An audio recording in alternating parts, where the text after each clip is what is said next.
मुझे आज भी याद है मैंने इंक घोटी है, घोट के रोलर पे लगाई है और मैं कुछ 12-13 साल का था तब। मैं एक अच्छी खासी जॉब कर रहा था, अच्छे खासे पैसे मिलते थे, 70-75 लाख की तनख्वाह थी। उस टाइम पे ये डिसीज़न लेना कि भैया मैं ये छोड़ दूँगा नौकरी और ये कुछ करूँगा जहाँ मुझे नहीं पता कि कुछ बन पाएगा, नहीं बन पाएगा, सैलरी भी आएगी, नहीं आ पाएगी।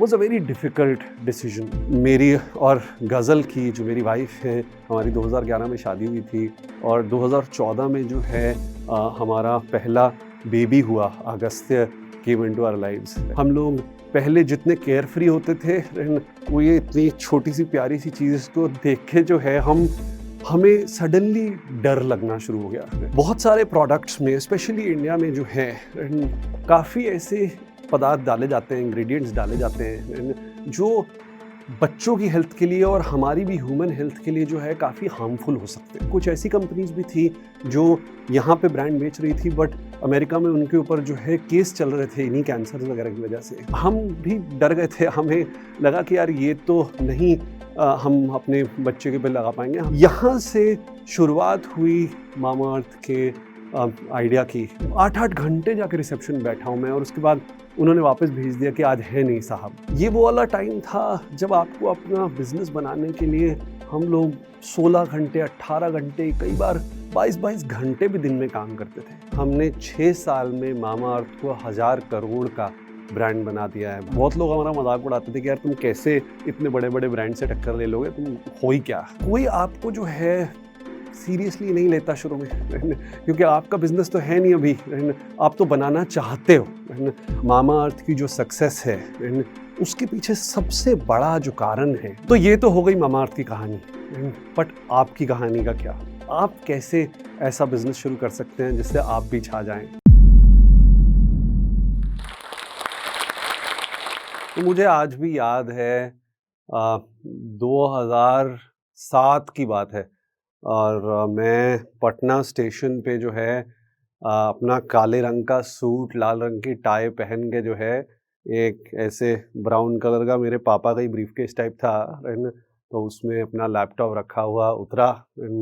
और मेरी पहली इंटर्नशिप थी, आप पहली पेड नौकरी बोल सकते हैं। 15,000 रुपये महीना पहली बार मिलने वाला था कुछ काम करने के लिए, और ऐसी इंडस्ट्री में जिस इंडस्ट्री को मैं बहुत चाहता था और उसी इंडस्ट्री के बारे में सीखना चाहता था, एफएमसीजी, कंज्यूमर प्रोडक्ट और ब्रांड की जो इंडस्ट्री होती है, उसमें मेरी इंटर्नशिप लगी थी। एक भारत की सबसे बड़ी टूथपेस्ट और मंजन की कंपनी में लगी थी और मैं अपना उतरा और वहाँ से जो है नागार्जुना पार्क करके जगह है, वहाँ पे उनका ऑफिस था। तो वहाँ पे ऑफिस में गया और जो मेरे मैनेजर थे जिनको मुझे रिपोर्ट करना था, उनके पास पहुँचा और मैंने अपना ब्रीफकेस वगैरह रखा उनकी सीट पे और मैंने कहा, सर आ गया मैं, बताइए क्या काम करना है? तो उन्होंने कहा, वेलकम वरुण, वेलकम। काम करने से पहले हम तुम्हें एक जो है पहला लेसन देना चाहेंगे। मैंने कहा, वाह! पहले दिन ही लर्निंग शुरू हो गई लाइफ में, ये तो बहुत ही बढ़िया निकला। तो उनका उसके लिए हमें बाहर चलना पड़ेगा, है ना?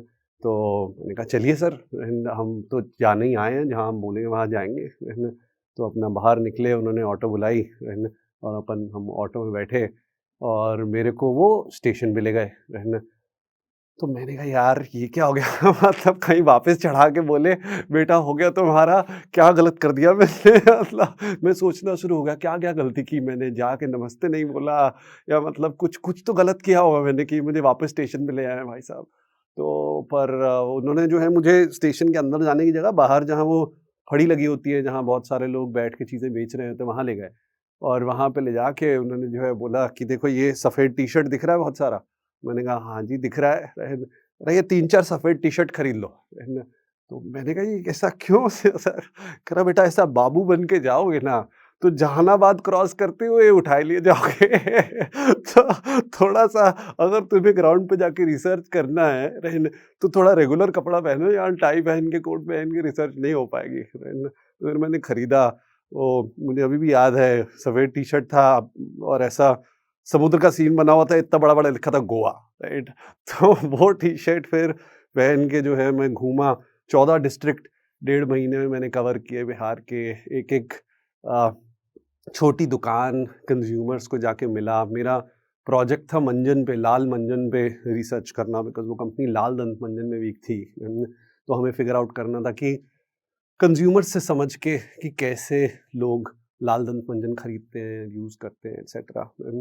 पर वो एक ऐसा पीरियड था जिसने मुझे सिखाया कि व्हाइल बाहर से कोई बिज़नेस 700 हज़ार करोड़ का दिखेगा, पर वो बनता एक-एक कंज्यूमर के एक-एक परचेज़ से है। जब वो कंज्यूमर जाके ₹5 ₹10 का ये दंत मंजन खरीदता है, वो क्यों खरीदता है आपका प्रोडक्ट किसी और के प्रोडक्ट के ऊपर? क्यों पैसे देता है उस प्रोडक्ट के लिए? वैसी लाखों ट्रांज़ैक्शन जो हैं, वो बनाती है 100 करोड़ का, 700 करोड़ का बिज़नेस, राइट? और आज भी हमारी मामाअर्थ की जो सक्सेस है, राइट? उसके पीछे सबसे बड़ा जो कारण है, वो यही है कि हमको कंज़्यूमर समझ में आते हैं। हमको ये समझ आता है कि कंज़्यूमर को क्या चाहिए, राइट? हमें ये समझ आता है कि क्योंकि वो घर पे कांदे का जूस निकाल के अपने बालों में लगाते हैं हेयर फॉल कंट्रोल के लिए, है ना? तो अगर हम यही चीज़ उनको बना के प्रोडक्ट्स में दें, तो वो लोग वो खरीदना चाहेंगे, बिकॉज़ वो कन्वीनियंस को वैल्यू करते हैं। वो उबटन लगाते हैं अपने चेहरे पे खूबसूरती के लिए, तो उनको अगर हम उसी के प्रोडक्ट्स बना के दें जिसमें हज़ारों सालों से हमारा विश्वास है, तो वो उसे खरीदेंगे। और इसी बेस पे हमने 6 साल में मामाअर्थ को 1000 करोड़ का ब्रांड बना दिया है भारत देश में, है ना? आप लोगों के लव की वजह से। नमस्कार, मेरा नाम वरुण अलग है और मैं होनासा कंज्यूमर, जो कि मामाअर्थ, डर्माको, एक्वालॉजिका, ये सब beauty and personal care brands की कंपनी है, उसका को-फाउंडर और सीईओ हूँ। तो जैसे कि मैंने कहा कि हर चीज़ जो है एक छोटे से लेवल से शुरू होती है ना? वैसे ही आज मैं आपको बताऊँगा कि कैसे मामाअर्थ की जर्नी हमारी जो है एक छोटे से एक्ट से शुरू हुई, राइट? और हम यहाँ कैसे पहुँचे, राइट? और मेरा ये मानना है कि भारत की हर एक गली, हर एक नुक्कड़ पे, राइट, एक एंटरप्रेन्योर बसता है जो कि बना सकता है ऐसे ही 1000 करोड़ के बिजनेस, और इसी से ही ये देश बनेगा अगले 10 साल में, राइट? और आज मैं आपको अपनी जर्नी के थ्रू थोड़ा ये शेयर करूँगा कि कैसे आप कुछ चीज़ें हमारी जर्नी से सीख सकते हैं, जिससे आप भी जो है इतने ही बड़े बिज़नेसेस बना पाएँ, है ना? अ, इसकी शुरुआत करने के लिए मुझे जाना पड़ेगा मेरे बचपन में, बिकॉज़ आपको किसी भी इंसान की आज जानने के लिए उसका कल जानना बहुत ज़रूरी होता है ना? अगर आप हिस्ट्री समझेंगे, कैसे वो बड़े हुए समझेंगे, तभी आप ये समझ सकते हैं कि उनका जो है, उनके जीवन में जो चीज़ें घटी, उसकी वजह से वो कैसे आज बने, है ना? और ये आपके लिए भी बहुत वैलिड है, क्योंकि आप भी जैसे बड़े हुए, आपने जो चीज़ें देखी, है ना? और जिन चीज़ों से आपका जो है पर्सनैलिटी डेवलप हुई, है ना? वो चीज़ें बहुत ही कोर होती हैं आपकी पर्सनैलिटी और आपके काम के लिए, राइट? और वो चीज़ों को अगर आप यूज़ करें एज़ स्ट्रेंथ्स, राइट, तो आप जो है काफ़ी अच्छा बिज़नेस बना सकते हैं उसके बेस पे, राइट?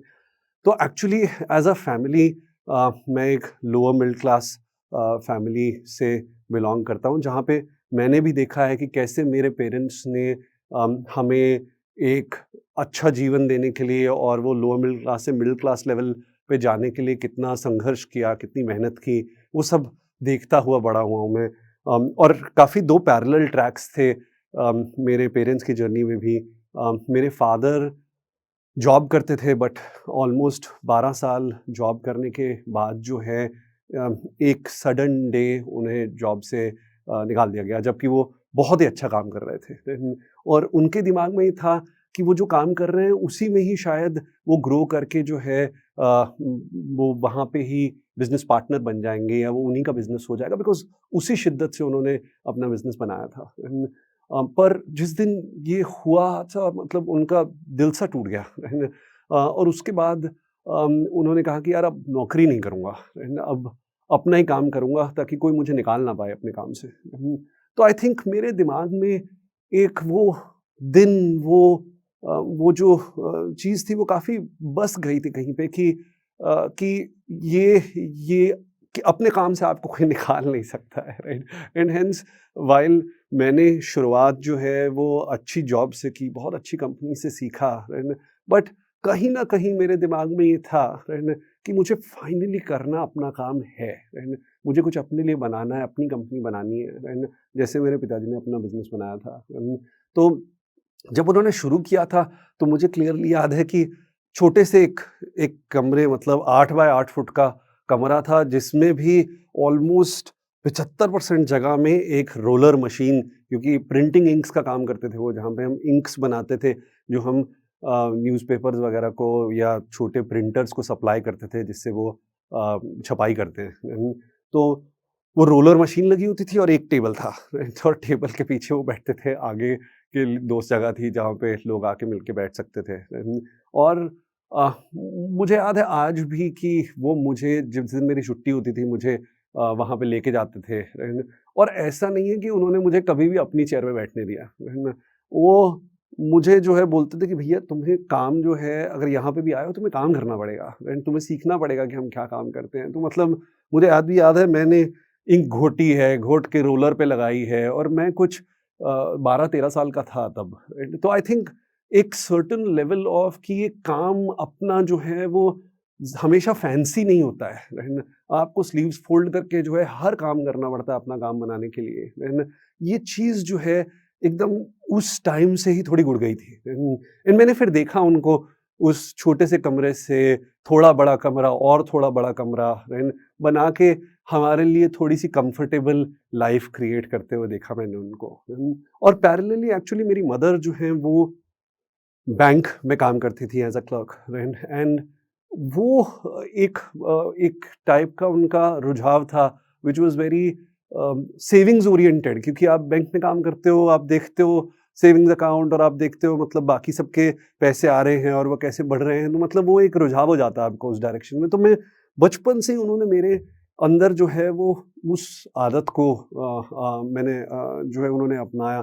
मुझे याद है मैं तीसरी कक्षा में था, तब से मेरे को पॉकेट मनी मिल रही है, और मेरी मम्मा ने इंश्योर किया था कि मतलब वो पॉकेट मनी की मैनेजमेंट का कल्चर कि, और कुछ ज़्यादा नहीं, ₹1 पर डे होती थी, ₹7 पर वीक मिलती थी, मुझे अभी भी याद है।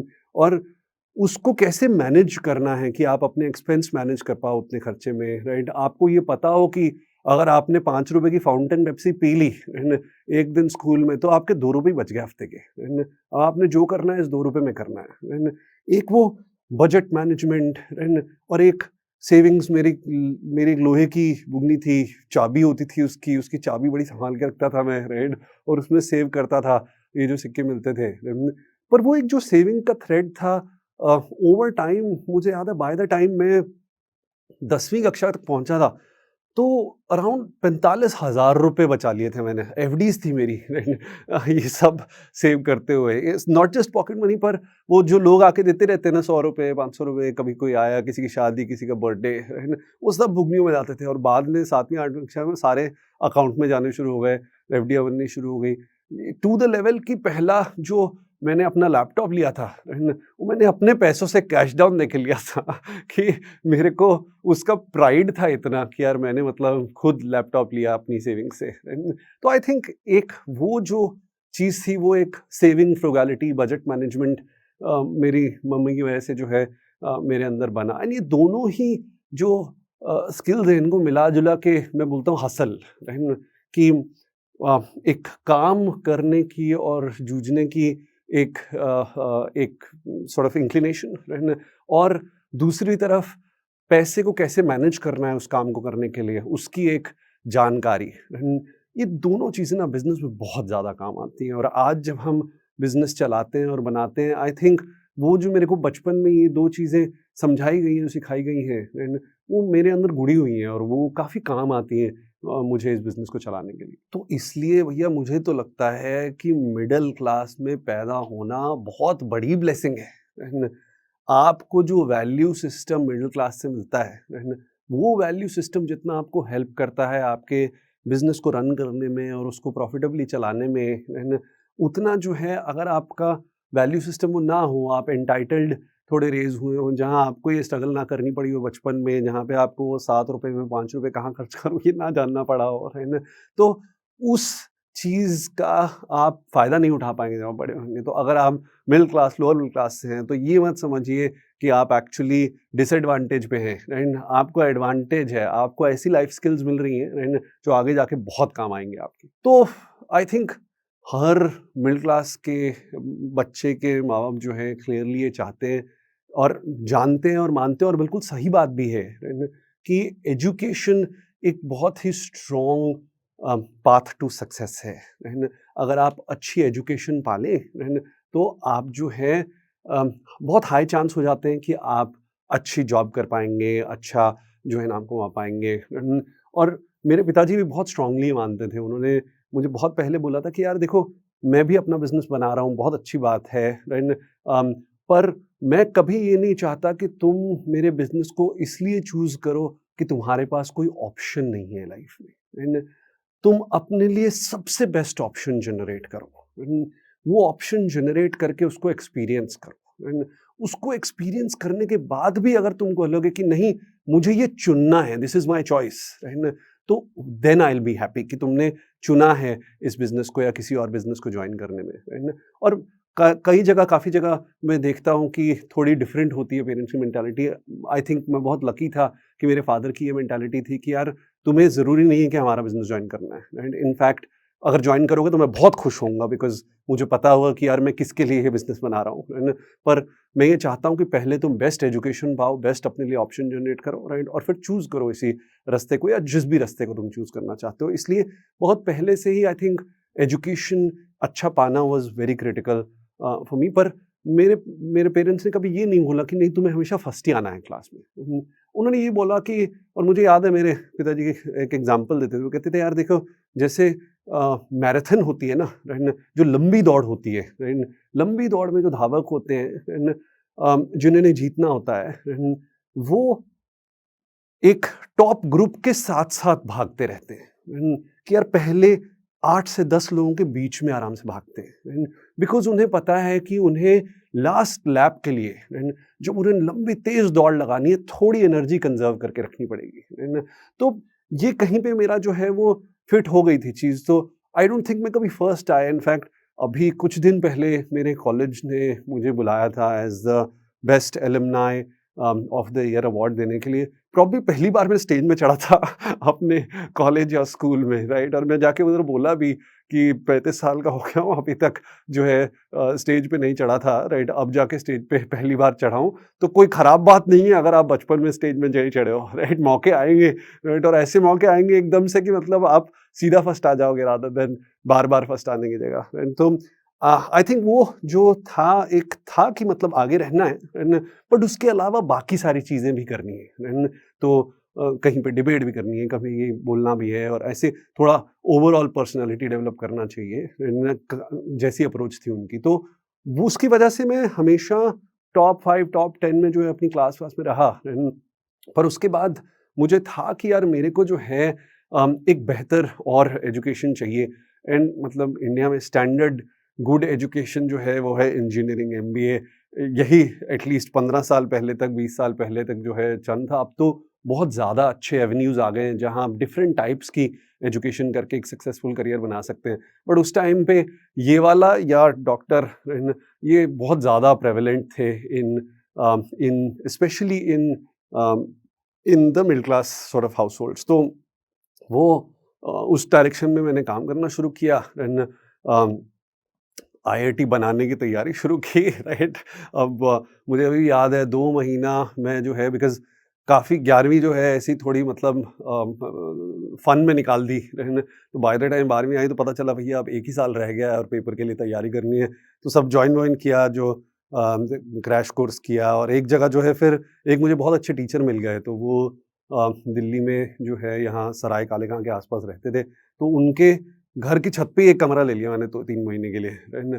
क्योंकि वो पढ़ाते थे, उनके नीचे भी थे एक और टीचर, वो पढ़ाते थे, और केमिस्ट्री के टीचर जो हैं वो 3 दूर घर रहते थे, वहाँ पढ़ाते थे, है ना? तो मैंने कहा भैया यहाँ तपस्या करनी पड़ेगी, बिकॉज़ तपस्या करे बिना जो है लाइफ़ में कभी कुछ मिलता नहीं है ना? वो आप किस पीरियड में करो, आपकी तपस्या वो मैटर कर सकता है, डिफरेंट हो सकती है लोगों के लिए, है ना? बट तपस्या तो कभी ना कभी करनी पड़ती है। तो वो 3 महीने मैंने कहा अभी तपस्या करेंगे, 16 घंटे दिन के पढ़ाई की मैंने, और आईआईटी नहीं बना, but Delhi college of engineering निकल गया। एंड तो दिल्ली कॉलेज में इंजीनियरिंग ज्वाइन कर लिया मैंने, इलेक्ट्रिकल इंजीनियरिंग की। एंड अपना दूसरे तीसरे साल में ही जो है मुझे समझ आ गया कि भैया ये मोटर और ये जो है टरबाइन ये मेरे इंटरेस्ट की नहीं है। एंड क्योंकि उस टाइम पे काफ़ी फेस्ट्स वगैरह होते थे कॉलेज में, जैसे अपना बिजनेस फेस्ट होता है और कल्चरल फेस्ट होते हैं। तो इस फेस्टिवल्स में जब मैंने काम करना शुरू किया और मैं पार्ट बना, और मैं बहुत ही जल्दी जो है स्पॉन्सरशिप कमेटी का अपनी हेड बन गया, और वहाँ से जो है स्पॉन्सरशिप्स वगैरह लानी शुरू की मैंने। उसमें जाके आपको पिच करना होता है फेस्टिवल को, डिफरेंट क्लाइंट्स को और कस्टमर्स को और एडवर्टाइजर्स को, और उनसे जो है पैसे लाने होते हैं ताकि फेस्टिवल फंड हो पाए। तो आई थिंक वो करके मुझे लगा कि यार ये इंटरेस्टिंग लगता है मुझे। और वो अंदर का जो थोड़ा सा छोटा सा बिजनेसमैन था वो भी जाग रहा था। तो सेल्स एंड मार्केटिंग में मुझे काफ़ी इंटरेस्ट आता हुआ दिख रहा था। तो वहाँ पे वो इंटरेस्ट आता दिख रहा था और यहाँ टरबाइनों में इंटरेस्ट नहीं आ रहा था। तो मुझे लगा था नेचुरल प्रोग्रेशन, जो कि एनीवेज इंजीनियर्स का फेवरेट करियर ऑप्शन है, वो एमबीए करना चाहिए। मुझे ऐसा लगा कि वो मेरे को उस डायरेक्शन में ले जा पाएगा जहाँ मैं ये सेल्स मार्केटिंग और बिजनेस वगैरह सीख सकूँ अच्छे से। तो तीसरी थर्ड ईयर में मैंने तैयारी शुरू की एमबीए की। एंड अगेन आईआईएम लिखा, एक्सएलआरआई लिखा, एफएमएस लिखा, है ना। तो मतलब in line with my character IIM नहीं निकला, राइट, एक्सएलआरआई निकल गया, है ना। तो पर अगेन बहुत अच्छा कॉलेज था, and I think one of the best 2 years of my life, है ना। Beautiful education system, beautiful campus, काफ़ी चीज़ें सीखी। पहली बार हॉस्टल में रहा, है ना। अपने कपड़े धोने से लेके जो है कैसे कई बार खुद खाना बनाना पड़ता है, सब कुछ सीखा।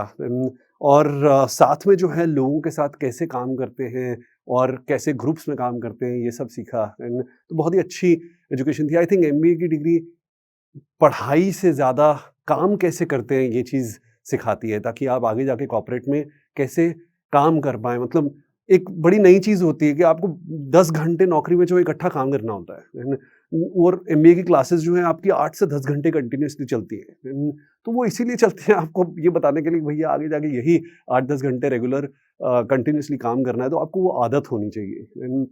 छोटी-छोटी चीज़ें जो वो डिग्री सिखाती है। तो वो डिग्री करके मैंने फर्स्ट अपनी जॉब वहाँ से पाई। इसी टाइम पे ही मेरी इंटर्नशिप लगी थी जिसके बारे में मैंने बात किया, जहाँ मैं बिहार गया था। तो वो बहुत ही क्लियर था मैं एमबीए में कि मुझे एफएमसीजी इंडस्ट्री में ही काम करना है, सेल्स एंड मार्केटिंग में ही काम करना है। तो उसमें सबसे बेहतर जो कंपनी थी इंडिया की वो हिंदुस्तान लीवर है, राइट। तो मैंने वहाँ से जो है बहुत बहुत ज़ोर लगाया, बहुत मेहनत की कि मेरे को जो है उस कंपनी में जॉब मिल पाए। बिकॉज़ मुझे याद है जो समर इंटर्नशिप प्रोसेस होता है उसमें मेरे को उन्होंने शॉर्टलिस्ट भी नहीं किया था, है ना। तो मेरे को लगा यार मतलब ये तो मुझे काफ़ी मेहनत करनी पड़ेगी ताकि ये मुझे चूज़ करें। बट थैंकफुली वो सब मेहनत जो है वो काम आई। मैं पहला बच्चा था जो प्लेस हुआ था अपने कॉलेज से, और हिंदुस्तान लीवर में मेरी जो है जॉब लग गई थी, है ना। एंड वो बहुत ही बड़ा दिन था मेरे लिए, बिकॉज़ जिस कंपनी में आप चाहते थे आपकी उसी कंपनी में अगर जॉब लग जाए, जहाँ से आपको लगता है कि it is not only a job but आप एक करियर बना पाएँगे, क्योंकि आप सही फाउंडेशन और नींव बना पाएँगे अपने करियर के लिए। और वैसा ही हुआ। हमने जब शुरू की मैंने अपनी इंटर्नशिप, तो 1 साल की बहुत ही अच्छी मैनेजमेंट ट्रेनिंग प्रोग्राम है उनका, जिसमें वो हर एक फंक्शन के बारे में आपको सिखाते हैं, है ना। मतलब उस प्रोग्राम में मैं लंदन भी गया ग्लोबल मार्केटिंग सीखने, है ना। और 1 महीना जो है एक शक्ति अम्मा के घर 80 किलोमीटर दूर, लखनऊ से दूर, उनकी जो है उनके मिट्टी के घर में रहा 1 महीना, राइट, सीखने के लिए कि गाँव में लोग कैसे काम करते हैं, कैसे चीज़ें खरीदते हैं, कैसे खाते हैं। उन्हीं के घर का बना खाना खाया, हैंडपंप पे नहाया, राइट। तो ये भी पार्ट ऑफ दैट ट्रेनिंग था। काफ़ी ग्राइंडिंग एक्सपोज़र होता है, because finally consumer product companies जो हैं वो हर टाइप के कंज्यूमर को सेल करती हैं। तो आपको ये समझ आना चाहिए कि ग्लोबल कंज्यूमर कैसे सोचता है और एक जो कंज्यूमर है जो गाँव में रहता है वो कैसे सोचता है। तो आई थिंक वो सब समझा। उसके बाद पहली जॉब लगी ट्रेनिंग के बाद, वो दिल्ली सेल्स एरिया सँभाला मैंने उनके लिए, और वो भी एक अमेज़िंग एक्सपीरियंस था, बिकॉज़ पहली बार मैं 23 साल का था उस टाइम, और सडनली 30 लोग जो हैं मेरी टीम में थे जो मुझे रिपोर्ट करते थे, और उनकी एवरेज एज जो है 35 से 40 साल थी। तो मैं काफ़ी ज़्यादा सरप्राइज़ था वो जॉब जॉइन करने के बाद कि यार मतलब आपको ऐसा क्यों लगता है कि एक 23 साल का बच्चा जो है वो ये 35 से 40 साल के लिए लोग हैं जिनको इतना एक्सपीरियंस है, उनको मैनेज कर पाएगा? तो but I think over time मुझे समझ आ गया कि कंपनी को पता है कि उन लोगों की एक सर्टेन स्किल है और हमारी एक सर्टेन स्किल थी जो कि डेटा ओरिएंटेशन में थी, देख पाना नंबर्स को और उसके बेस पे बता पाना कि यार अच्छा ये मार्केट शेयर मूवमेंट इस एरिया में ऐसा हो रहा है, मुझे लग रहा है तुम्हारे यहाँ पे ये चीज़ की अपॉर्चुनिटी है, why don't you focus on executing this, या फिर प्रॉब्लम समझना मार्केट में जाके कि अच्छा आपके यहाँ ये प्रॉब्लम आ रही है, ये कैसे सॉल्व कर सकते हैं, या फिर लोगों को एक अलग तरीके से समझ पाना और देख पाना और उनके करियर्स को जो है मैनेज कर पाना, वो एक मैनेजर की रिस्पॉन्सिबिलिटी होती है। तो आई थिंक वो जो 3 साल थे मेरी लाइफ में, आई थिंक मैंने बहुत ही स्ट्रॉन्ग मैनेजरियल लेसन्स सीखे जो आज भी मुझे इस कंपनी को रन करने में काफ़ी काम आते हैं। बिकॉज़ जब आप मैनेज कर रहे होते हो आपको लोगों को लोगों की तरह समझना पड़ता है एंड आपको समझना पड़ता है कि यार उनको क्या मोटिवेशन ड्राइव करती है। एक इंसान की मोटिवेशन हो सकता है करियर ग्रोथ एंड उनको चाहिए कि वो लॉन्ग टर्म करियर में ग्रो करें, प्रमोशन लें एटसेट्रा। उल्टा दूसरा सेम टीम मेंबर की मोटिवेशन हो सकती है उस महीने का इंसेंटिव, क्योंकि उनको चाहिए कि इस महीने के इंसेंटिव के बेस पे जो है इस बार बच्चे की स्कूल की फीस एडिशनल जानी है क्योंकि एनुअल फी वाला काम है, राइट। तो इन दोनों को जो है आपको डिफरेंट टाइप से मोटिवेट करना पड़ता है to reach their goals. And ये चीज़ें समझना, सिचुएशनल लीडरशिप और कैसे आपको लोगों की मोटिवेशन समझ के, उनकी सिचुएशन समझ के उनको राइट गाइडेंस और मोटिवेट करना पड़ता है। आई थिंक मैनेजर का सबसे ज़्यादा इम्पोर्टेंट रोल होता है और वो मैंने समझा उस टाइम पे। वही करते बनाते हुए करियर की जर्नी चलती रही। उसके बाद मैंने वहाँ पे मार्केटिंग में रोल किया। मैं देश से बाहर भी गया 1 साल के लिए। फिर मुझे मतलब देश में वापस आना था तो मैं यहाँ पे वापस आ गया। फिर यहाँ पे मैंने कोका कोला को जॉइन किया एंड और कोका कोला में जो है मैंने ब्रांड कोका कोला के ऊपर मार्केटिंग की और बहुत ही अमेजिंग चीज़ें सीखी कि ब्रांड जो लॉन्ग टर्म में बनते हैं, जो ब्रांड्स कोका कोला 100 साल पुराना ब्रांड है और वाइल आज ऐसा लगता है कि यार देखो 160 बिलियन डॉलर की कंपनी है, कितनी बड़ी कंपनी है, एक दुकान से शुरू हुई थी, है ना?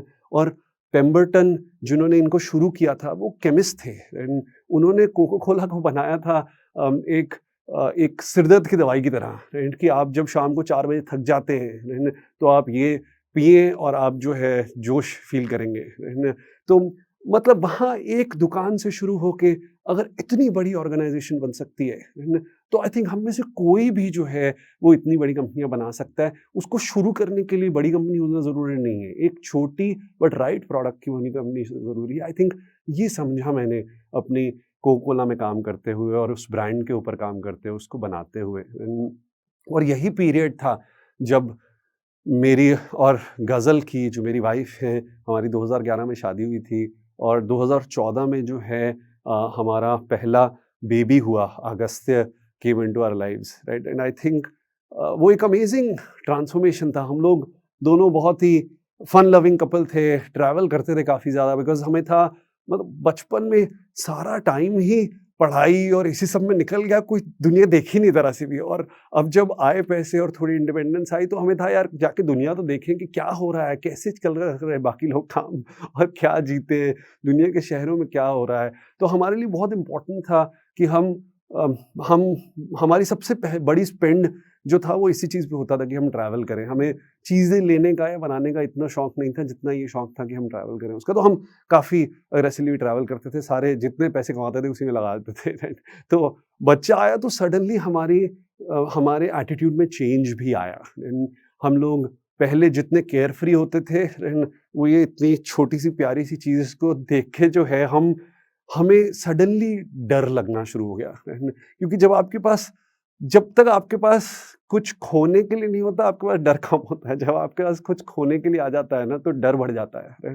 और बच्चा आपके लाइफ में जो है वो एक फीलिंग लाता है कि यार अब इसको कुछ नहीं होना चाहिए, ये इतनी प्यारी सी ज़रा सी चीज़ है, इसको कुछ होना नहीं चाहिए, राइट? तो वो जब आप उसकी तरफ काम करना शुरू करते हैं तो आप हर चीज़ उसके लिए डिसाइड करना चाहते हैं जो बिल्कुल बेस्ट हो, है ना? और फ़र्क नहीं पड़ता है कि आप किस बैकग्राउंड से आते हैं, आप कितने रिच हैं, कितने पुअर हैं, आप अपने बच्चे के लिए हमेशा जो बेस्ट हो सकता है वही चाहते हैं। तो अब मैं आपको बताता हूँ कि मामाअर्थ की शुरुआत कैसे हुई। बहुत सारे प्रोडक्ट्स में स्पेशली इंडिया में जो है काफ़ी ऐसे पदार्थ डाले जाते हैं, इंग्रेडिएंट्स डाले जाते हैं एंड जो बच्चों की हेल्थ के लिए और हमारी भी ह्यूमन हेल्थ के लिए जो है काफ़ी हार्मफुल हो सकते हैं।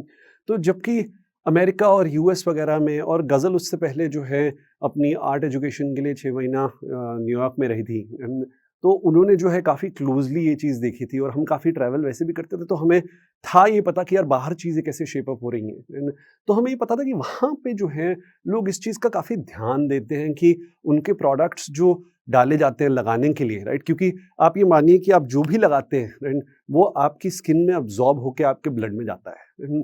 तो हमने ये देखा कि यहाँ पे जो है कोई रेगुलेशन नहीं था कि आपको क्या डालना चाहिए पदार्थ में और क्या नहीं, है ना? और चीज़ों को सस्ता बनाने के लिए और प्रॉफ़िट इंक्रीज़ करने के लिए बहुत सारे ऐसे इंग्रीडिएंट्स डाले जा रहे थे, जो काफ़ी सारे देशों में बैन हैं, है ना? क्योंकि वो ह्यूमन हेल्थ के लिए ठीक नहीं है। इनफैक्ट काफ़ी इंग्रीडिएंट्स ऐसे हैं जिनको आप कार्सिनोजेंस बोल सकते हैं, जिनकी वजह से लॉन्ग टर्म में कैंसर हो जाता है।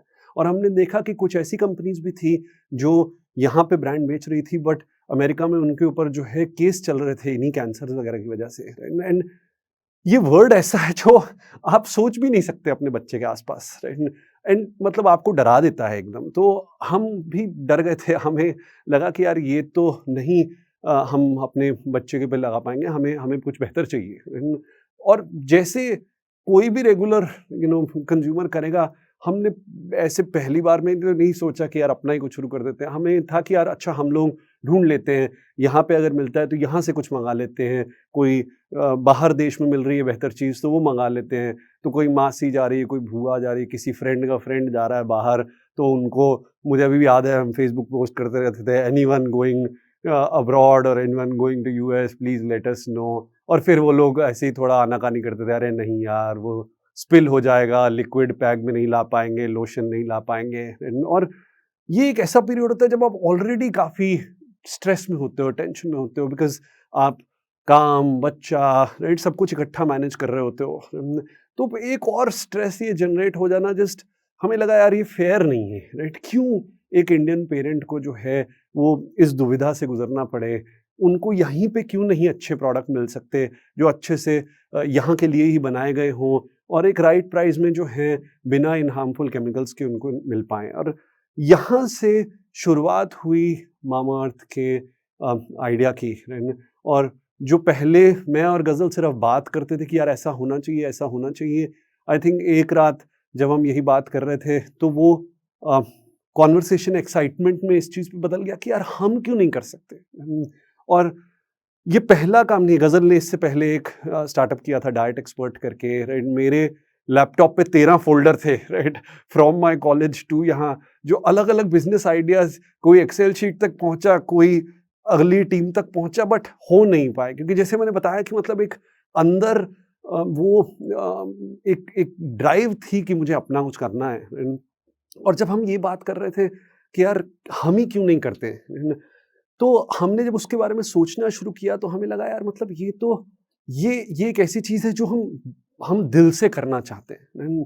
हमें नहीं पता ये कितना बड़ा बनेगा, पर ये एक प्रॉब्लम है जो हम सॉल्व करना चाहते हैं और इस प्रॉब्लम के लिए हम अपनी रातें काली कर सकते हैं, हम जगे रह सकते हैं, बिकॉज़ हमें पता है हम जिसके लिए कर रहे हैं वो बच्चा हमारे सामने है, right? And that makes a huge difference, right? अगर आपको ये पता हो कि आप जो ये बिज़नेस कर रहे हो वो सिर्फ़ पैसे के लिए नहीं, राइट? आप उसके लिए इमोशनली किसी वे में जुड़े हो, है ना? क्योंकि बिज़नेस की जर्नी बहुत उतार-चढ़ाव वाली होती है। बहुत दिन आएँगे जब बिल्कुल टूटा हुआ फ़ील करेंगे, है ना? और ये वाले जो इमोशन होता है ना? ये आपको अगले दिन जो है दोबारा उसी एक्साइटमेंट से वापस बिज़नेस में लगा देता है ना? तो इट इज़ इम्पोर्टेंट कि ये इमोशन हो आपका बिज़नेस के साथ जुड़ा हुआ, और हमें वो इमोशन की फ़ील आ रही थी कि यार हम ये करना चाहते हैं। और दूसरी चीज़, क्योंकि सेल्स एंड मार्केटिंग में मेरा थोड़ा एक्सपीरियंस है, तो हमें ये भी था कि हम ये कर सकते हैं, है ना? अगर हम मेहनत करें तो हम ये कर सकते हैं। बहुत सारी नई चीज़ें सीखनी पड़ेगी। हमें नहीं पता था प्रोडक्ट कैसे फ़ॉर्मुलेट करते हैं, है ना? हमें नहीं पता था कंपनी कैसे बनाते हैं, कैसे चलाते हैं, है ना? पर ये सब चीज़ें को सीखना ही बिज़नेस की जर्नी है ना? सारे सवाल के जवाब पहले दिन पे नहीं होते, ना ही किसी के पास भी नहीं होते। सभी को इनके जवाब ढूँढने पड़ते हैं अपनी जर्नी के टाइम पे, और इसीलिए इसको सफ़र कहते हैं, इसको जर्नी कहते हैं, है ना? तो हम लोगों ने उस टाइम पे फिर ये डिसाइड किया कि हाँ, हमें ये करना चाहिए। पर उसके बाद जो सबसे बड़ा डिसीज़न था, वो ये डिसीजन था कि मैं एक अच्छी खासी जॉब कर रहा था एंड कोको कोला को हेड करता था ब्रांड को। मैं इंडिया, बांग्लादेश, नेपाल, श्रीलंका, ये सब देशों के लिए और काफ़ी रिस्पेक्टफुल जॉब थी, काफ़ी स्ट्रॉन्ग करियर ग्रोथ थी। अच्छे खासे पैसे मिलते थे, 70-75 लाख की तनख्वाह थी साल की। तो मतलब और 1.5 साल का बच्चा था पेरेंट्स थे जो कि अब सोच रहे थे कि यार अब हम रिटायर हो पाएंगे क्योंकि ये लोग अब सेटल हो गए हैं और ये लोग ध्यान रखेंगे। और उस टाइम पे ये डिसीजन लेना कि भैया मैं ये छोड़ दूंगा नौकरी और ये कुछ करूंगा जहां मुझे नहीं पता कि कुछ बन पाएगा नहीं बन पाएगा, सैलरी भी आएगी नहीं आ पाएगी, was a very difficult decision. And I think what made it even more difficult was कि हम लोगों ने काफ़ी जो है पैसा वो अपने ट्रैवल और ये सब पे जो है पहले स्पेंड कर दिया था। और उससे जस्ट पहले बिकॉज़ बेबी हुआ था और हम ये भी चाहते थे कि हम परिवार जो है मेरे पेरेंट्स और मेरी दादी जो दिल्ली में रहते थे, हम लोग सारे इकट्ठे रहें। तो हम लोग एक घर भी बना रहे थे, तो उसमें भी काफ़ी सेविंग्स लगा दी थी हमने। एंड तो सेविंग्स भी बहुत ही कम बची थी। तो बहुत ही डिफ़िकल्ट डिसीजन था। तो उस टाइम पे ऑलमोस्ट 1 महीना लग गया हमें ये डिसीजन को लेते हुए कि कैसे लें। मैं बहुत लोगों से मिला जिनसे मैंने समझा कि यार अगर मैं अपनी 3 साल ज़िंदगी के इसको बनाने में लगाता हूँ, है ना, तो वर्स्ट केस सिनेरियो क्या है? लेट्स से मैं काम करता हूँ, मैं 3 साल लगाता हूँ और उसके बाद ये नहीं चलता, है ना, तो क्या होगा?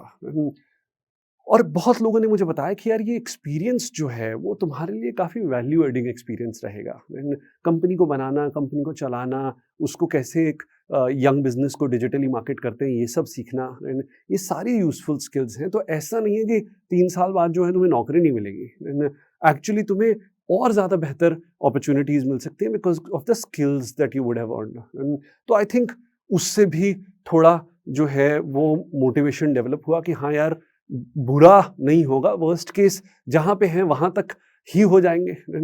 पर मुझे याद है सबसे बड़ा जो लीवर था which made me resign and start this company was कि हम लोग एक रात बैठे हुए थे और हम लोग इस बारे में सोच रहे थे कि यार मतलब चलो किया और नहीं चला तो क्या हुआ? पर हमने एक दूसरे तरीके से सोचना शुरू किया इसको वाक़ई कि अगर नहीं किया तो क्या होगा? और आई थिंक हमारे एक एम्प्टी सी फीलिंग आई दिल में कि यार अगर मैं 60 साल का हूँ और किसी हॉस्पिटल बेड में बैठा हूँ और मेरे को दिमाग में आ रहा है कि यार ज़िंदगी क्या हो सकती थी अगर मैंने कुछ डिफरेंट डिसीजन लिए होते। और मुझे रिग्रेट आ रहा है कि यार ये तूने ट्राई नहीं किया, तू कर सकता था और तूने कोशिश ही नहीं की और अब ज़िंदगी यहाँ पे आ गई है कि तेरे को शायद चांस नहीं मिलेगा। आई थिंक हमने थोड़ी-सी पी भी हुई थी उस रात को एंड तो व्हिच हेल्प्ड ये थोड़े इमोशंस बाहर आने में। पर हमें सडनली ये लगना शुरू हो गया कि यार एक इमोशन था फियर ऑफ फेलियर, राइट? कि आप करोगे और फेल हो जाओगे। एंड आई थिंक उस इमोशन के साथ फिर भी जिया जा सकता है। You can get over that emotion. हम बचपन में कितनी बार फेल हुए हैं यार, कभी रेस में हार गए, कभी कहाँ हार गए, क्लास में फेल हो गए, सब्जेक्ट में फेल हो गए, फिर भी आगे बढ़ गए ना। एंड दूसरा इमोशन होता है फियर ऑफ रिग्रेट कि मैंने कोशिश ही नहीं की, मैं ये कर सकता था ट्राई, मैंने ट्राई ही नहीं किया। ये इमोशन को ओवरकम करना पॉसिबल नहीं है बिकॉज टाइम वापस नहीं आता। एंड ये इमोशन इतना स्ट्रॉन्ग इमोशन था हमारे लिए कि हमें लगा यार एक जिंदगी है, ट्राई करना तो बनता है। फेल हो जाएंगे 6 महीने में जो है मतलब हंस खुश के जो है आगे बढ़ जाएंगे, कुछ और मिल जाएगा करने को। पर अगर ट्राई नहीं किया तो ये खारिश ज़िंदगी में रह जाएगी कि यार तूने ट्राई भी नहीं किया, राइट? ट्राई करता तो क्या होता, एटसेट्रा वाली फीलिंग। और वो फीलिंग हमें नहीं चाहिए थी। तो I think that next morning when we woke up हम लोग बहुत क्लियर थे कि यार इस्तीफ़ा डालेंगे आज और काम शुरू करेंगे अपना। तो रिज़ाइन तो मैंने डाल दिया। जैसे मैंने आपको बताया था कि सेविंग्स काफ़ी कम बची थी।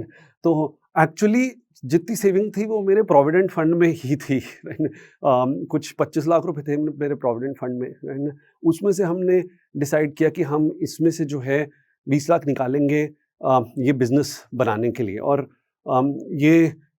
ये अमाउंट शायद आपको ज़्यादा लगे, बट आप कंज्यूमर ब्रांड जब बनाना चाहते हो जिसमें कि आपको नेशनली compete करना है विद कंपनीज जिनके 5-5, 10-10 हज़ार करोड़ के रेवेन्यू हैं, उस मार्केट में ये अमाउंट कुछ नहीं था उस टाइम पे। एंड इनफैक्ट बहुत लोग हमारा मज़ाक उड़ाते थे कि यार तुम कैसे इतने बड़े-बड़े ब्रांड से टक्कर ले लोगे, तुम हो ही क्या? तो इससे रिलेटेड मैं आपको एक कहानी सुनाता हूँ। जैसे मैंने बताया था कि बचपन में मेरे को वो आदत डाली गई थी कि कैसे आपको ₹7 हफ्ते की पॉकेट मनी में ही अपना खर्चा चलाना है और मैनेज करना है। एंड वो आई थिंक धीरे-धीरे आदत जो है थोड़ी घुट गई थी, जिसमें कि मुझे पता था कि यार कम पैसे में कैसे अपना काम करना होता है एंड कैसे प्रायोरिटाइजेशन करना होता है कि यार मैं किस चीज़ पे खर्च करूँ आज और किस चीज़ पे नहीं। एंड तो फॉर एग्जांपल मुझे याद है हमने पहले 7 महीने कोई ऑफिस नहीं लिया, कोई दफ्तर की बिल्डिंग नहीं ली। ये तो कोविड में लोगों ने वर्क फ्रॉम होम करना शुरू किया, हम तो तब भी वर्क फ्रॉम होम अपने आप ही कर रहे थे क्योंकि पैसे बचा रहे थे उसके चक्कर में।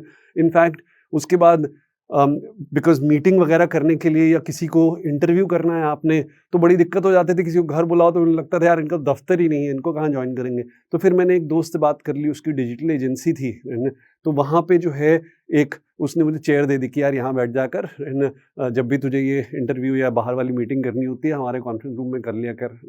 तो वैसे दोस्त काम आ गए, फिर बाहर उनसे मिलते थे तो उन्हें लगता था यार कुछ तो सेटअप है इनका, है ना? तो ऐसे छोटी-छोटी चीज़ों में जो है हमने इनफैक्ट हमने जून 2016 में काम करना शुरू किया था इस पे। जनवरी 2017 में हमने अपना पहला एम्प्लॉयी हायर किया था। उससे पहले सिर्फ मैं और गज़ल हर एक चीज़ पे डायरेक्टली काम कर रहे थे, और हर चीज़ में हमने कंसल्टेंट, फ्रीलांसर और बहुत सारे लोगों की हेल्प ली। बट हमने अपना पहला एम्प्लॉयी तभी हायर किया जब हमारी कंपनी की कुछ, मुझे याद है पहले दूसरे महीने में हमने कुछ 3 लाख रुपए महीने की सेल की थी, है ना? तो हमें था कि यार ये 3 लाख रुपए महीने की सेल में हमने इतना ग्रॉस प्रॉफिट बनाया, अब कंपनी जो है एम्प्लॉयी के पैसे दे सकती है ना? तो इसको अब हम हायर कर सकते हैं। तो ये एक एटीट्यूड ऑफ कि कम बजट में कैसे आपको अपने रिसोर्सेज मैनेज करने पड़ेंगे, ये बचपन से ही एक डली हुई आदत थी, है ना? और वो काफ़ी काम आई जब हमने कम पैसे में इस कंपनी को शुरू में बनाना था। बट हमने जब काम करना शुरू किया तब हमें समझ आया कि यार कितनी सारी डिफरेंट दिक्कतें होती हैं जो आपको सॉल्व करनी पड़ती हैं। एंड एक फॉर एग्जांपल दिक्कत थी कि कोई आपको जो है सीरियसली नहीं लेता शुरू में, है ना? क्योंकि आपका बिजनेस तो है नहीं अभी, है ना? आप तो बनाना चाहते हो, है ना? और अगर आप बनाना चाहते हो तो आपको अपना विजन और अपनी स्टोरी सबको बेचनी पड़ती है। आप क्या बनाना चाहते हो, क्या बनोगे, है ना? कोई एम्प्लॉय भी आपको जो है ट्रस्ट नहीं करता है कि यार ये लोग तनख्वाह भी दे पाएँगे कि नहीं, है ना? कोई वेंडर जिसने आपने सामान लेना है, वो भी आपको ट्रस्ट नहीं करता। तो ये इन सारों को आपको सेलिंग एक्सरसाइज़ करनी पड़ती है। एंड स्पेशली अगर आप एक अच्छी खासी नौकरी से आए हों, जहाँ बहुत ही जी साहब होता हो और उसके बाद सडनली आपको ये करना पड़े, तो काफ़ी ग्राउंडिंग एक्सपीरियंस होता है। But again like I said, मैंने काफ़ी ग्राउंडिंग एक्सपीरियंस अपनी ज़िंदगी में देखे हैं, चाहे वो यहाँ की इंटर्नशिप हो या 1 महीना लखनऊ के पास किसी गाँव में रहना हो, तो वो एक एक ग्राउंडेडनेस ऑफ कैसे आप हाई से लो पे सडनली स्विच आउट कर सकते हो, राइट? वो थी। उसी वजह से आई थिंक बहुत सारे जिनको कहते हैं ना बेइज्जतियाँ इस पीरियड में होती हैं, वो आराम से झिल गई, बिकॉज़ हमें इंटरनली था कि भैया बनाना है तो ये सब तो करना ही पड़ेगा, राइट? मुझे याद है काफ़ी दिन ऐसे होते थे जब आपको किसी वेंडर के पास जाना है, 8-8 घंटे जाके रिसेप्शन बैठा हूँ मैं और उसके बाद उन्होंने वापस भेज दिया कि आज है नहीं साहब, है ना? ऐसे ही मतलब कहीं जहाँ पे आपको सेल करना है, डिस्ट्रीब्यूशन करना है, रोज़-रोज़ जाके जो है लोगों के पास मिल ही नहीं रहा था किससे अंदर घुसें, कैसे यहाँ पे लिस्ट करें। तो मतलब रिसेप्शन में जाके बैठे रहे 4 घंटे और लोगों को देखते रहे कौन आ रहा है, कौन जा रहा है। किसी ने जो है वो देख लिया और मतलब आपको प्यार से हेलो बोल दिया, बस वहीं से ही कन्वर्सेशन शुरू कर दी और किसी तरह जो है उनसे दूसरे आदमी से कनेक्ट ढूँढ लिया और घुस गए। मतलब ये सब चीज़ें जो हैं बिल्कुल ही नहीं थी, बट बहुत ज़रूरी थी अगर आपको अपना नया बिज़नेस करना हो। तो ये ह्यूमिलिटी और हसलिंग, राइट, जिसे कहते हैं जुझारूपन, ये बहुत ज़रूरी होता है। उस टाइम पे हमने देखा कि कितनी रिक्वायरमेंट थी इसकी, राइट, जिसकी वजह से हम अपना अर्ली बिज़नेस बना पाए। दूसरा, आपको लर्निंग काफ़ी ज़्यादा करनी पड़ती है। बहुत सारी चीज़ों के बारे में आपको नहीं पता होगा। फॉर एग्ज़ाम्पल हमें याद है, हमें फ़ॉर्मुलेशंस और ये प्रोडक्ट कैसे बनाते हैं इस बारे में बहुत कम पता था। बट हमने उस टाइम पे ऑलमोस्ट जैसे आईआईटी की पढ़ाई करते हैं रात को 12 घंटे बैठ के हमने केमिस्ट्री पढ़नी शुरू कर दी पूरी, और चार्ट डाली कि कॉस्मेटिक केमिस्ट्री कैसी होती है, कैसे बनता है हर एक प्रोडक्ट, क्या करते हैं। उसके बाद हमारे कॉस्मेटिक फॉर्मुलेटर्स थे, एक एजेंसी थी मेड सेफ करके, बिकॉज़ हम चाहते थे कि यार हम जो प्रोडक्ट बनाएँ वो हम ही नहीं बोलें कि ये टॉक्सिन फ्री है या हार्मफुल केमिकल फ्री है, कोई बाहर से आके एजेंसी उसको सर्टिफाई भी करे कि ये टॉक्सिन फ्री है। तो मेड सेफ करके एक यूएस की एजेंसी थी जिन्होंने एशिया में किसी भी ब्रांड को सर्टिफाई नहीं किया था अभी तक, एंड हम पहले ब्रांड बनना चाहते थे जो उनसे सर्टिफिकेशन ले। और वो लोग यूएस में काम करते थे, वो लोग रात को, हमारे यहाँ की रात को उठते थे, तो हम सारी रात उनके साथ कॉन्वर्सेशंस करते थे कि इसके इंग्रेडिएंट को क्या यूज़ कर सकते हैं, इसका ऑल्टरनेटिव क्या हो सकता है, और वो चीज़ों को रिजेक्ट कर देते थे इसलिए कि यार अच्छा ये इंग्रेडिएंट ह्यूमन हेल्थ के लिए तो सही है, बट जब नहा के वो पानी रिवर में जाता है तो ये फिशेस के लिए ठीक नहीं है, इसलिए हम इस इंग्रेडिएंट को रिजेक्ट कर देंगे, राइट। तो अलग ही लेवल पे खेल रहे थे वो लोग, राइट। तो काफ़ी टाइम फ्रस्ट्रेशन भी होता था कि यार यहाँ पे तो लोग इंसानों की कदर नहीं कर रहे और तुम चाह रहे हो कि हम फिशेस के लिए भी देखें, बट अगेन राइट वही उनका तरीका था, राइट, और हमें उनके तरीके से ही करना था। तो सारी रात उनके साथ लगते थे इस डिस्कशन पे, और फिर सुबह अपना लैब में जाते थे जो थर्ड पार्टी की लैब थी, और वहाँ पे जो है लग के हम लोग उनके फॉर्मुलेटर्स के साथ जो है, और उनको भी हमें रिक्वेस्ट करना पड़ता था बिकॉज़ हमारा कोई बिज़नेस तो था नहीं, तो उन्हें भी लगता था यार ये हर टाइम यहाँ बैठे रहते हैं, कुछ-कुछ करते रहते हैं, कुछ बन तो रहा नहीं है, कुछ सेल तो आ नहीं रही है इनकी, तो पर उनके साथ लग के जो है फिर फॉर्मुलेशन बनाना, और बीच में ही जो है रिसर्च करना, सीखना, किताबों में देखना कि यार ये कैसे हो रहा है, ये प्रोसेस कैसे वर्क कर रहा है, एमल्सिफिकेशन कैसे वर्क करती है, और all of that, right. I think सीखना और एक रुझाव होना कि आपको हर एस्पेक्ट ऑफ आपका बिजनेस सीखना पड़ेगा, राइट। ये एक दूसरी चीज़ उस टाइम पे हमने देखी कि हमें पिकअप करनी पड़ी क्विकली अपना बिजनेस बनाने के लिए। तो ये वो वाला टाइम था जब आपको अपना बिजनेस बनाने के लिए हम लोग 16 घंटे, 18 घंटे, कई बार 22-22 घंटे भी दिन में काम करते थे, राइट। और मुझे नहीं लगता हम किसी पे एहसान कर रहे थे। जब आप अपना काम करते हो, अपना बिज़नेस बनाने के लिए काम करते हो, है ना? तो आप वो जो आपका इमोशन जुड़ा होता है अपने अंदर से कि यार मुझे कुछ बनाना है ना? उसके लिए काम करते हो, है ना? आपको अगर सूरज से ज़्यादा चमकना है तो सूरज से पहले उठना भी पड़ेगा, है ना? यही रीत है ना? हार्ड वर्क के अलावा और कोई तरीका नहीं है बिज़नेस को बनाने का, राइट? और वही हमने किया, हमने लगाए वो 16-18 घंटे उस टाइम पे कुछ करने के लिए, कुछ बनाने के लिए, क्योंकि आपको ही फॉर्मुलेशन पे भी काम करना है, आपको ही डिज़ाइन पैकेजिंग पे भी काम करना है, आपको ही मार्केटिंग पे भी काम करना है, आपको ही सेल्स पे भी काम करना है, आपको लोग भी लाने हैं अपनी कंपनी में, आपको ही इन्वेस्टर अट्रैक्ट करने हैं, राइट? और ये सारा काम उसी दिन में होना होता है, राइट? तो आपको ये फिगर आउट करना होता है कि कौन-सा टाइम आप किस चीज़ को दें, राइट?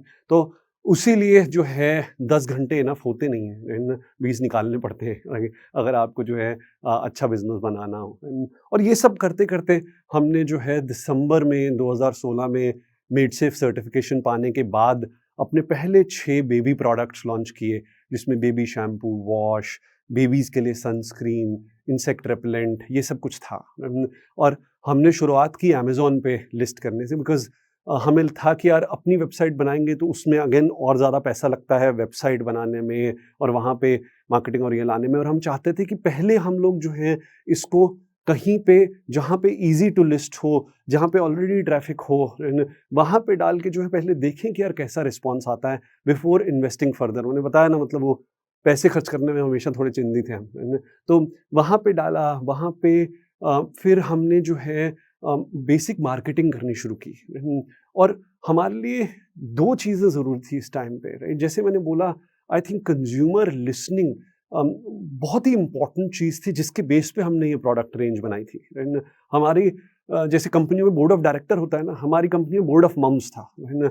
जो कि मदर्स का एक बोर्ड था जो इकट्ठे आते थे, हम हर 15 दिन में उनसे मिलते थे और उनसे पूछते थे कि अच्छा और बताइए किस टाइप की प्रॉब्लम्स आ रही हैं, किस टाइप की चीज़ों के आपको सॉल्यूशन नहीं मिल रहे, क्या बना सकते हैं हम आपके लिए। और वो सब करते हुए ही हमें पता चला कि व्हाइल देयर आर कुछ चीज़ें हैं जो कंपनियाँ बाहर बेचती हैं और वो इंडिया में ले आती हैं, पर बहुत सारी चीज़ें हैं जो इंडिया के लोग पसंद करते हैं, बट कोई हमारे लिए नहीं बना रहा है ना? लोग अपना ग्लोबल पोर्टफोलियो ले आके हमारे ऊपर थेप देते हैं कि भैया यही शैम्पू, यही वॉश तुम भी यूज़ कर लो, है ना? कोई ये नहीं देख रहा है कि यार हमारे यहाँ भी मच्छर हैं, है ना? और वो मच्छर शायद तुम्हारे वहाँ नहीं होंगे, है ना? बट हमारे बच्चों को काटते हैं, हमें नहीं अच्छा लगता, लाल-लाल दाग हो जाते हैं उनके मुँह पे, है ना? तो हमें बच्चों के लिए एक डिफरेंट मॉस्किटो रिपेलेंट चाहिए, है ना? कोई ये नहीं देख रहा है कि यार बड़ों के लिए तो सनस्क्रीन बेच रहे हो, बट बच्चे भी तो बाहर निकलते हैं हमारे साथ, तो बड़े सनस्क्रीन लगा के निकल रहे हैं, बच्चे बिना सनस्क्रीन के निकल रहे हैं, तो मतलब बच्चों को क्यों नहीं चाहिए सनस्क्रीन, राइट? ये छोटी-छोटी चीज़ें थी, मतलब छोटी-सी चीज़ जैसे कि हम एज़ इंडियन पेरेंट्स बच्चों को पहले 6 महीने कुछ भी मुँह से देना नहीं पसंद करते। इनफैक्ट माँ के दूध के अलावा पहली बार पानी भी पिलाते हैं तो वो एक सेरेमनी होती है 6 महीने के बाद, है ना? तो पर और उसी चक्कर में हम ग्राइप वाटर भी देना नहीं पसंद करते क्योंकि वो मुँह से देना होता है ना? तो हम लोग लगाते हैं जो हींग और कोकोनट ऑयल का मिक्सचर बच्चों की टमी पे उनको डाइजेशन ड्राई करने के लिए, राइट? बट कोई यूएस में बैठ के ये थोड़ी सोच रहा है कि यार इंडियन जैसे काम करते हैं और इनको ये प्रोडक्ट बना के देना चाहिए। तो हम जब मदर से बात कर रहे थे तो उनको ये सब समझ आ रहा था, तो हमने एक प्रोडक्ट बनाया जो कि एक रोल ऑन था जिसमें हींग और कोकोनट ऑयल ऑलरेडी मिक्स होता है और आप टमी पे लगाएं रोज। तो आई थिंक हमारी सोच बहुत ज़्यादा कंज्यूमर की नीड्स से जुड़ी थी। तो उस वजह से हमारा इनिशियल जो हमने प्रोडक्ट सेट बनाया, है ना, वो लोगों को बहुत पसंद आया। उसकी कहानी जो हम बता पा रहे थे कि यार क्योंकि हम जानते हैं कि इंडियन पेरेंट्स को क्या चाहिए, है ना, ये कहानी उनको काफ़ी समझ आ रही थी कि यार पेरेंट्स का बनाया हुआ ब्रांड है और इनको पता है कि हमारी क्या प्रॉब्लम्स हैं, ये उनके सॉल्यूशन बना रहे हैं। तो जैसे कि मैंने आपको पहले बताया था कि अगर आपको कंज्यूमर को जीतना है तो आपको कंज्यूमर को समझना बहुत ज़रूरी है और उनकी तरह बनना बहुत ज़रूरी है। हमारे केस में तो ये था कि हम लोग ऑलरेडी पेरेंट्स थे तो हम लोग कंज्यूमर की फील ले पा रहे थे। बट अगर आप ना भी हों, आप एक टूथपेस्ट यूज़र हों और जैसे मैंने बताया था कि बिहार जाके लोगों के बीच में जो है वही कपड़े पहन के उनके बीच में रह के और ये समझना कि ये दंत मंजन लाल वाला क्यों यूज़ करते हैं लोग, खुद यूज़ करके देखना और वो एक्सपीरियंस करना। आप कोई भी प्रोडक्ट बनाना चाहेंगे, कोई भी प्रोडक्ट को डेवलप करना चाहेंगे, बेचना चाहेंगे, है ना? तो ये होना, ये इनसाइट होना कि आप खुद कंज्यूमर बन के देखें कि कैसे वो प्रोडक्ट को यूज़ किया जाता है, किस टाइप के बेनिफिट्स हैं, लोग कैसे उसको खरीदते हैं, है ना? ये जानना बहुत ज़रूरी है और हमने यही जाना, है ना? और ये जानते हुए जो है इस बिज़नेस को शुरू किया और ब्रांड को शुरू किया और हमने याद है कि हमने पहला जो मार्केटिंग किया, हमें रियलाइज़ हुआ कि यार एडवर्टाइजिंग, है ना, एक महँगा मीडियम हो सकता है हमारे लिए। हम कौन-सा ऐसा मीडियम यूज़ करें जिससे कि हम अपना मैसेज ठीक तरीके से ठीक लोगों पे पहुँचा सकें। तो जब हमने अपने अगेन कंज्यूमर को स्टडी किया, राइट, और खुद कंज्यूमर बने, तो हमने ये समझा कि यार लोग जो हैं वो लोगों के ऊपर ज़्यादा विश्वास करते हैं रादर देन एड्स। तो और स्पेशली अगर आप एक माँ हो, तो mothers trust other mothers, right, which means कि माएँ जो हैं दूसरी माँओं पे काफ़ी विश्वास करती हैं जो उन्हीं की जर्नी से गुजर चुकी हैं, राइट? और अगर वो माँ रिकमेंड करें कि यार मैंने ये चीज़ ट्राई की है, तू भी ट्राई करके देख, राइट? तो वो काफ़ी अच्छे से जो है उनके दिमाग में बैठती है वो चीज़। तो ये चीज़ हमें समझ आ गई कि यार ये एक बहुत अच्छा तरीका है जिसके थ्रू हम अपने प्रोडक्ट और ब्रांड को बिल्ड कर सकते हैं। तो मुझे अभी भी याद है पहले 3 महीने में गज़ल ने 700 से ऊपर मदर्स के साथ बात की, डिफरेंट लोग जो ब्लॉग्स चलाते हैं, व्लॉग्स चलाते हैं, उनके ईमेल ढूँढ के उनको ईमेल करना, उनसे बोलना कि हमें आधा घंटा चाहिए आपसे बात करने के लिए। हम बताना चाहते हैं कि हम जो कर रहे हैं, क्यों कर रहे हैं और क्या बना रहे हैं और हम आपको अपने प्रोडक्ट एज़ सैंपल भेजना चाहते हैं ताकि आप यूज़ करके देखें और अगर आपको पसंद आए, तो आप एटलीस्ट अपनी जिनको आप जानते हैं या आपका ब्लॉग है या आपका फ़ेसबुक है या आपका व्हाट्सएप कोई ग्रुप है, राइट, आप उस पे शेयर करें इस चीज़ को। तो वो आई थिंक बहुत ही इम्पोर्टेंट एक टाइम था हमारे लिए जब हमने इनके थ्रू जो है ठीक लोगों में अपनी कहानी पहुंचाई और जब लोगों ने हमारी कहानी सुनी, राइट, और समझी, राइट, और इन लोगों ने जब हमारे प्रोडक्ट ट्राई किए अपने बच्चों पे और उसका एक्सपीरियंस लोगों की तरफ जाहिर किया, तो आई थिंक उसकी वजह से जो हमारा अर्ली ब्रांड बिल्ड हुआ वो बहुत ही अच्छे और स्ट्रॉन्ग फाउंडेशन पे बिल्ड हुआ। And then of course we never look back, right, I mean हम लोगों ने आगे यही प्रिंसिपल्स को यूज़ करके कि कंज्यूमर की सुने, देखें कि कंज्यूमर क्या चाह रहा है, उसी बेबी प्रोडक्ट कंज्यूमर फाइनली बच्चा तो खरीद नहीं रहा है, खरीद तो मदर्स रही हैं, फादर रहे हैं, और मदर्स जो खरीद रही थी उनको हेयर फॉल की काफ़ी प्रॉब्लम होती थी प्रेगनेंसी के बाद। तो हमने ये देखना, और वो हमारे पे हमारे पास आके उन्होंने बोलना शुरू किया कि यार अगर हम आपका ब्रांड खरीद रहे हैं तो अपने बच्चे के लिए तो अपने लिए भी खुशी से खरीदेंगे, क्योंकि हम विश्वास करते हैं आपके ब्रांड में, है ना? तो पर हमें ये प्रॉब्लम है, इसके लिए कुछ बनाइए। तो हमने समझना शुरू किया कि अच्छा इसके लिए क्या बन सकता है। वहीं पे हमें ये अनियन का आइडिया आया लोगों से बात करके कि लोग घर पे कांदे का जूस बनाते हैं, बट वो इतना कॉम्प्लेक्स होता है और इतना फिर आप 2-2 दिन तक आपके पास नहीं कोई आता बिकॉज़ आपसे स्मेल आती है ना? इसको कैसे दूर करें और अनियन की गुडनेस फिर भी कैसे प्रोवाइड करें? तो हमने उसको अपनी hair fall range onion oil और अनियन शैम्पू के अराउंड बनाई, जिससे कि उन मदर्स को जो है हेयर फॉल रिडक्शन बन सके। बट वो एक बार अच्छा प्रोडक्ट बन गया तो वो सिर्फ उन्हीं के लिए नहीं, बाकी लोग men who had hair fall issues या किसी को भी किसी टाइप के हेयर फॉल इश्यूज़ थे, वो सबने यूज़ करना शुरू कर दिया। ऐसे ही करके जो है एक-एक रेंज और एक-एक प्रोडक्ट हम लोग जो है बनाते गए। और हमने ये भी रियलाइज़ किया कि जैसे-जैसे हम ग्रो कर रहे थे, हमें अपना मार्केटिंग तो ग्रो करना ही था, व्हिच मीन्स और ज़्यादा लोग आपको जानें।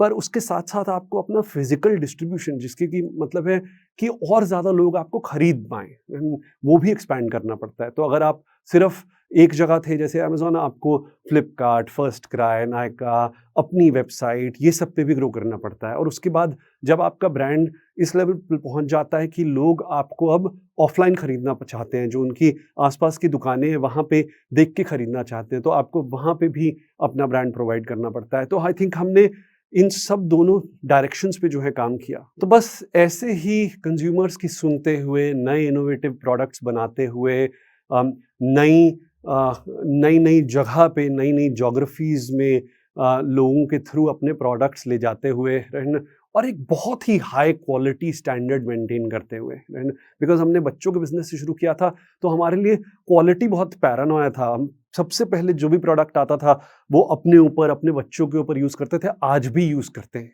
है ना? ये क्वालिटी पैरानोया लगाते हुए, क्योंकि इंडियन कंज्यूमर को वैल्यू चाहिए, उनको चाहिए कि जो चीज़ के लिए वो पैसे दे रहे हैं, उसकी क्वालिटी अच्छी होनी चाहिए। हमें ये समझ आता है ना? तो ये करते हुए हमने 6 साल में मामाअर्थ को 1000 करोड़ से ऊपर का ब्रांड बना दिया, है ना? और नॉट ओनली दैट, हमने उसके साथ और भी ब्रांड लॉन्च किए, बिकॉज़ हमें ये भी समझ आया कि इंडिया में डिफरेंट टाइप के कंज्यूमर हैं। कुछ कंज्यूमर हैं जिनको नेचुरल प्रोडक्ट चाहिए, कुछ कंज्यूमर हैं जिनको साइंटिफिक प्रोडक्ट चाहिए, कुछ कंज्यूमर हैं जिनको जैसे टेक्सचर कुछ डिफरेंट टाइप के प्रोडक्ट चाहिए।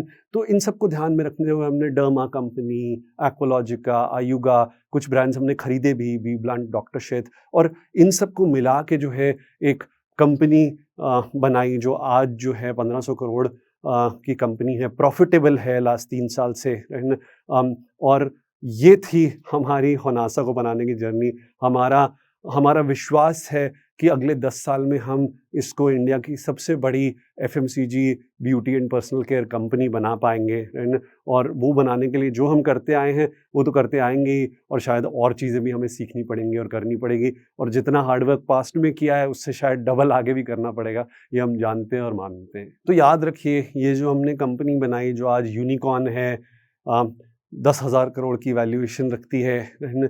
ये कंपनी शुरू उसी एक कमरे से हुई थी, जहाँ मैं और मेरी वाइफ़ गज़ल, हम दोनों बैठ के इस प्रॉब्लम को डिस्कस कर रहे थे, एक ड्रिंक पी रहे थे, राइट? और हमने ये डिसीज़न लिया था कि हम कल रिज़ाइन करेंगे और इस कंपनी पे काम करना शुरू करेंगे। अगर हम वो डिसीज़न ना लेते, है ना, तो शायद आज मैं यहाँ ना खड़ा होता और इतनी बड़ी हमने कंपनी ना बनाई होती।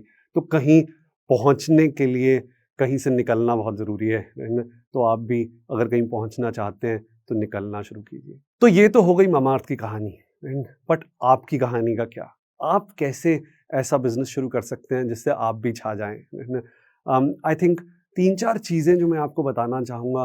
पहला, जैसे कि मैंने पहले भी बोला कि आपको समझ आना चाहिए कि आप किसकी प्रॉब्लम सॉल्व कर रहे हैं, है ना? अपने बिज़नेस के थ्रू, और वो प्रॉब्लम आप जैसे आज सॉल्व हो रही है, उससे सिग्निफिकेंटली बेहतर कैसे सॉल्व कर पाएँगे, है ना? ये समझ होना और ये ड्राइव होना बहुत ज़रूरी है। सेकेंडली, आई थिंक बिज़नेस को बनाने के लिए जो है वो 3 टाइप की कैपिटल लगती है। एक आपकी अपनी टाइम की कैपिटल, दूसरी जो फंड्स आप रेज़ करते हैं उसकी कैपिटल, तीसरा ह्यूमन कैपिटल, जो कि आपके साथ लोग काम करते हैं। आई थिंक ये तीनों ही बहुत ज़रूरी है। आपके अपने टाइम की कैपिटल, मतलब अगर आप सोच रहे हैं कि मैं 2 घंटा 3 घंटा साइड में रख के एक बड़ा बिज़नेस बना लूँगा, है ना? तो शायद वो बन नहीं पाएगा। आपके टाइम का और इन्वॉल्वमेंट का इस बिज़नेस में सबसे ज़्यादा वैल्यू है। आप उस टाइम को कैसे स्पेंड करते हैं, कैसे प्रायोरिटाइज़ करते हैं, है ना? कि मुझे किस चीज़ पे वो टाइम लगाना है, जहाँ से वो बेस्ट वैल्यू जनरेट होगी उसकी, है ना?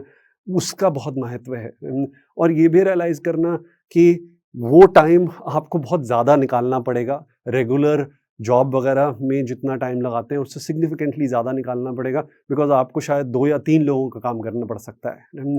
तो ये तो हो गई आपकी कैपिटल की बारी। सेकंड आती है जो कैपिटल मनी रिक्वायर्ड होता है काम करने के लिए। Now the good thing is right कि हम लोग बात तो करते हैं ये बड़े-बड़े फंड रेज़ेस की, बट जैसे कि हर चीज़ छोटी शुरू होती है, राइट? आप थोड़े से बजट से, थोड़े से रिसोर्सेज़ से भी काम को शुरू कर सकते हैं, है ना? देखिए, कोई भी बिज़नेस में फंड या कैपिटल अट्रैक्ट करने के लिए, वो चाहे आपको बैंक ही दे, है ना? आपको दिखाना पड़ता है कि आपका बिज़नेस वैल्यूएबल है, आपका बिज़नेस चल रहा है, उसमें कैश जनरेट हो रहा है, लोग आपका प्रोडक्ट पसंद कर रहे हैं, है ना? आपने सुना होगा आपके डिस्ट्रिक्ट में, आपके गाँव में, आपके शहर में एक वो मिठाई वाला होगा, कोई पान वाला होगा जो 50 साल से अपनी एक शॉप चला रहे हैं और उन्होंने इतना अच्छा प्रोडक्ट बना लिया कि लोग दूर-दूर से उनकी मिठाई खरीदने आते हैं, करोड़ों कमाते हैं वो लोग, है ना? हम ऐसे लोगों को जानते हैं जो लोग ऐसे मिठाई स्टोर से ही जो है 700-800 करोड़ के बिज़नेसेस बना के बैठे हुए हैं, है ना? इन लोगों ने किसी कैपिटल नहीं रेज़ किया बाहर से, है ना? इनफैक्ट अदर टाइम लोन भी नहीं लिया, है ना? अपने बिज़नेस की जनरेटेड कैपिटल से ही इन्होंने जो है बिज़नेस बनाया है ना? तो थोड़े से भी शुरू करके अगर आप प्रोडक्ट पे ध्यान दें और आपका प्रोडक्ट आपकी कहानी इतनी बेहतर सुनाए, है ना? कि लोग दूर-दूर से जो है उस प्रोडक्ट को लेने आएँ, है ना? तो आपको ज़रा-सी कैपिटल से भी बड़ा बिज़नेस बनाया जा सकता है। बट अगर आपको कैपिटल रेज़ करना है तो मल्टीपल तरीके होते हैं उसको रेज़ करने के लिए। आप बैंक से रेज़ कर सकते हैं, जैसे कि हमने जब शुरू किया था तो अपनी सेविंग से शुरू किया था, बट उसके बाद सबसे पहला राउंड जो हमने रेज़ किया वो हमने फ्रेंड्स एंड फैमिली से रेज़ किया था, बिकॉज़ आपके ऊपर शुरू में जो लोग विश्वास करते हैं, वो लोग वो होते हैं जो आपको जानते हैं, जो वो मानते हैं कि यार आप एक हार्ड वर्किंग पर्सन हैं और क्योंकि मैं आपको जानता हूँ, है ना? और क्योंकि मैं आपको मानता हूँ, आपको मैं इसलिए अपने पैसे से इन्वेस्ट करना चाहूँगा आपकी कंपनी में। तो मेरे जो पहले कलीग्स थे जिनके साथ मैंने नौकरी की थी, जिनको मैंने रिपोर्ट किया था, मेरे बॉसेस थे, है ना? उनसे मैंने पैसे रेज़ किए। मुझे अभी भी याद है, एक बार तो एक मेरे एक्स बॉस थे, उनके पास टाइम ही नहीं था, तो बॉम्बे में रहते थे वो, है ना? तो मैंने उनसे पूछा, "आप सुबह क्या कर रहे हैं 6 बजे, 7 बजे?" तो उन्होंने कहा, "मैं दौड़ने जाता हूँ।" है ना?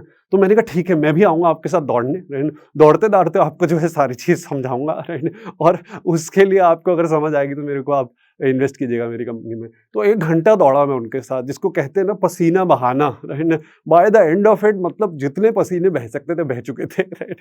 और पर in the end of that run he said कि यार देख, मतलब मुझे नहीं पता कि तू क्या बनाएगा, कैसे बनाएगा, बट द फैक्ट कि तू आज 1 घंटा दौड़ गया समझाने के लिए और ये इन्वेस्टमेंट रेज़ करने के लिए, मुझे बताता है कि तू मेहनत बहुत करेगा, राइट? और अगर तू मेहनत करेगा तो कुछ ना कुछ तो बढ़िया बन ही जाएगा।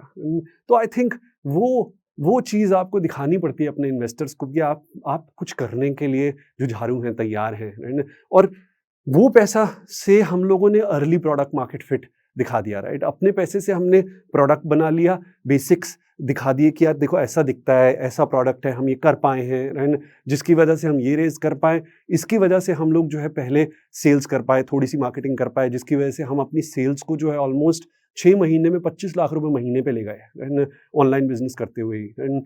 अब वो देख के जो है हम और बड़े इन्वेस्टर्स को अट्रैक्ट करा पाए। और ऐसे ही हर साल हमने अपनी परफॉर्मेंस के बेस पे जो है लोगों को अट्रैक्ट किया है ना? वो कहते हैं ना आमिर खान 3 इडियट्स में कि भैया ब्रिलियंस चेंज करो, सक्सेस अपने आप झक मार के पीछे आएगी, है ना? तो बिज़नेस में भी आप बिज़नेस के रेवेन्यू और प्रॉफिटेबिलिटी चेज़ करो, है ना? एक अमेजिंग प्रोडक्ट चेज़ करो, है ना? फंडिंग झक मार के पीछे आएगी, लोग ढूँढेंगे आपको अपना पैसा देने के लिए कि भैया ले ले, है ना? अगर आप ठीक चीज़ पे फोकस करोगे तो। I think that's where the second big advice on capital is, and third is human capital. देखिए, कंपनियाँ लोग बनाते हैं, अगर आप साथ अच्छे लोग जुड़े हों, है ना? तो आप एक अच्छी कंपनी बना सकते हैं और आपको उनको पिच करना पड़ेगा। मेरे केस में ऐसा भी हुआ है जब मुझे पेरेंट्स से बात करनी पड़ी है लोगों वाली टाइम में कि यार हम अच्छे लोग हैं, हम ये कंपनी बना लेंगे, आप टेंशन ना करें, आपकी बेटी अच्छा काम करेगी यहाँ पे और अच्छे से जो है हम रखेंगे, सैलरी भी टाइम पे आएगी, टेंशन ना लें, राइट ना। कभी नहीं आएगी टाइम पे तो मैं आपको फ़ोन करके बताऊँगा कि क्यों नहीं आई, राइट ना।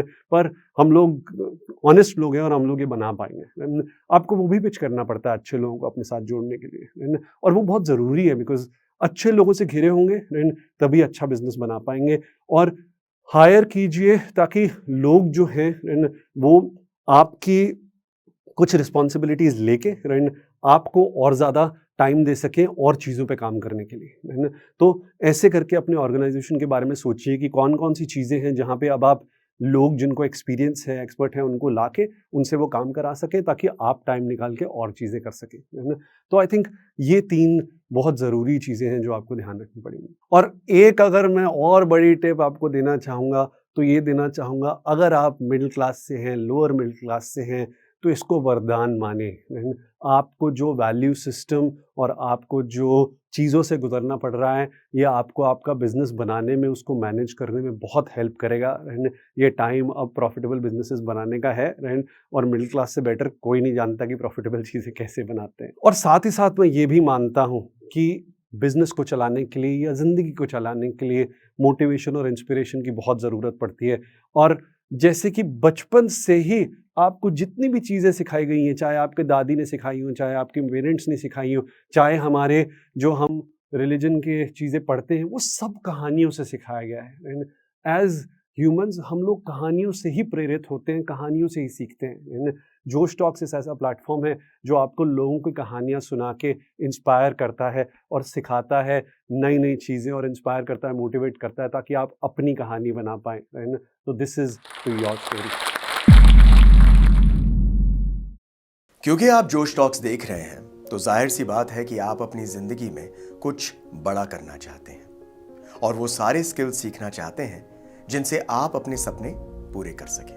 और आपके इन्हीं सपनों को पूरा करने में मदद करता है जोश टॉक्स का इंग्लिश स्पीकिंग ऐप, जिसमें हम आपकी मदद करते हैं उन सारे स्किल्स को सीखने में जिनसे आप बाकियों से आगे बढ़ सकते हैं। चाहे इंग्लिश बोलने में कॉन्फिडेंस और फ्लुएंसी की कमी हो या पर्सनालिटी डेवलप करने में परेशानी हो रही है, इस सब के लिए आपको वन स्टॉप सॉल्यूशन हम देना चाहते हैं और इसका नाम है जोश टॉक्स इंग्लिश स्पीकिंग ऐप। तो इंतजार किस बात का है? आज ही डाउनलोड कीजिए जोश टॉक्स इंग्लिश स्पीकिंग ऐप और अपनी सक्सेस की तरफ एक नया कदम बढ़ाइए। Click the link now.